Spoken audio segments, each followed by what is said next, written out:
एक ही दिन दो बहनें दुल्हन बनी, पर किस्मत ने उनकी राहें बिल्कुल अलग लिखी थीं। एक बहन राजसी ठाठ के साथ एक रोल्स रॉयस में बैठी, बन गई अरबों की दौलत वाले सीईओ की पत्नी, जबकि दूसरी बहन टूटी फूटी इलेक्ट्रिक स्कूटी पर बैठी एक मामूली से प्रोग्रामर के साथ विदा हुई। फिर भी उसके चेहरे पर एक सुकून भरी मुस्कान थी। क्यों? क्योंकि इस जन्म में नहीं, पिछले जन्म में वो उसी अमीर सीईओ से ब्याही थी। पर पहली ही रात वो उसे छोड़कर अपनी सच्ची मोहब्बत के पास चला गया, और अगली सुबह उसकी सास ने उसे जलील करते हुए कहा। पति को भी नहीं रोक सकी। कुछ ही दिनों में सीईओ की कंपनी दिवालिया हो गई, और दूसरी बहन जो उस प्रोग्रामर से ब्याही थी, किस्मत ने उसे बना दिया देश की सबसे अमीर महिला। लेकिन इस फर्क ने छोटी बहन को अंदर से तोड़ दिया। जलन में उसने अपनी ही बहन की जान लेने की कोशिश की। पर किस्मत ने फिर खेल खेला। दोनों बहनों की आंख खुली और वे वापस उसी दिन लौट। जिस दिन उन्हें शादी के लिए लड़के चुनने थे, इस बार छोटी बहन ने मौका नहीं छोड़ा। उसने झपट कर उस प्रोग्रामर की शादी की चिट्ठी पकड़ ली और बोली, माँ इस बार मैं शादी करूंगी उससे, मैं लूंगी ये फैसला। सब चौंक गए। माँ चिल्लाई, श्याओ श्याओ तुम पागल हो गई हो, वो लड़का गरीब है, उसका बाप मर गया, माँ बीमार है, दो छोटे भाई बहन की जिम्मेदारी है, खुद की तनख्वाह भी मुश्किल से चलती है। लेकिन श्याओ श्याओ की आंखों में एक अलग ही चमक थी। मैंने पिछली जिंदगी में अमीरी का दर्द देखा है, अब मैं सुकून और सच्चा प्यार चाहती हूँ। बड़ी बहन समझ गई।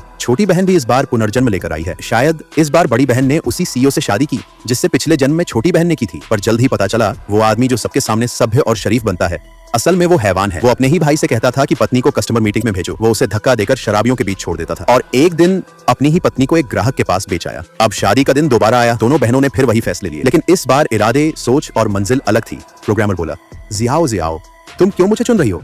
मेरे पास कुछ नहीं है। वो मुस्कुराई और बोली, इस बार मैं चाहती हूँ कि प्यार से भरा जीवन जीऊं। मैं वादा करती हूँ हम मिलकर सब कुछ पालेंगे। दूसरी ओर बड़ी बहन फिर उसी जहरीले रिश्ते में बंधी, लेकिन अब वो देखेगी कैसे वो शख्स जो अमीरी पर इतराता है भीड़ में बदनाम होकर गिरेगा और खुद अपनी मोहब्बत को खो देगा। यह कहानी सिर्फ दो बहनों की नहीं, बल्कि हर उस लड़की की है जो एक बार टूटी थी लेकिन फिर पूरी ताकत के साथ वापस उठी।